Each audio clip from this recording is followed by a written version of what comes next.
مهله شيكابالا للزمالك تنتهي غدا. مساله انا قلت لكم من هنا ساعه لما جبنا الدكتور كمال درويش وقلت المساله صعبه. المساله صعبه ليه؟ الراجل ليه 8 مليون جنيه ونادي الزمالك اداله مش عارف 80,000، يعني ليه 8 مليون نادي الزمالك اداله 80,000. الراجل موافق يخفض عقده، موافق يخفض عقده النص، موافق ال 8 مليون ياخدهم 4 مليون. لكن لما انا استغنى عن 4 مليون جنيه مره واحده، طب هاخد ال 4 مليون ازاي؟ على الاقل ادوني مليون. نادي الزمالك ما فيهوش ولا مليم. شايفين صعوبه المساله؟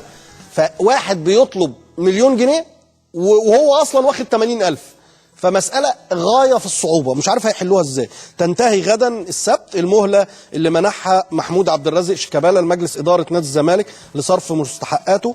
وطبعا عارفين ان شيكابالا كان امتنع لمدة 6 أيام، وكان بيقول ان ده بإذن او مش بإذن. يعني هو شيكابالا المسألة كلها مسألة مادية بحتة، وهو معاه كل الحق ان هو يعني يدور على مستحقاته، ونادي الزمالك معاه كل الحق انه ما فيهوش ولا مليم.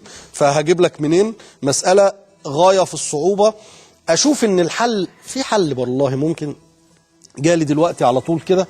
يقدر الكابتن ايمن يونس يلعب الجزئيه دي او يقوم بالمهمه دي، وممكن معاونه مع ممكن احمد حسام ميدو، وممكن النجم الكبير حازم امام، كابتن احمد حسن.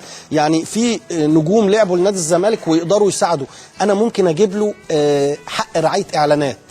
انا اقدر استغل شيكابالا دلوقتي في ان في محبي نادي الزمالك وسبونسرز لنادي الزمالك مش هيخسروا حاجه. انا كده كده بعمل اعلان. يعني احنا لسه شايفين اعلان الشركه المحترمه جهينه للاعبي النادي الاهلي، اعلان مميز جدا فيه اكتر من 5-6 لاعبين تقريبا للنادي الاهلي، وائل جمعه ورامي ربيعه يعني مش فاكر، وتريزيجيه، وعدد تقريبا عبد الله السعيد.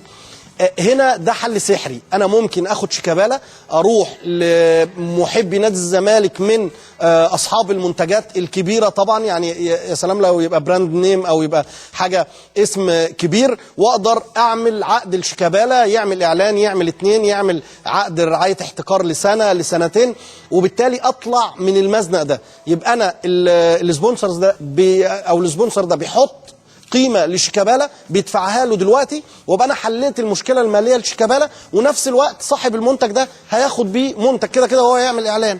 وفي كل الاحوال لما تعمل اعلان بشيكابالا وان شاء الله الكره راجعه، الكره راجعه. يعني اذا كنا خدنا تورته الاعلانات التوك شو السياسي، الدنيا خلاص، الناس اكتر، الناس زهقت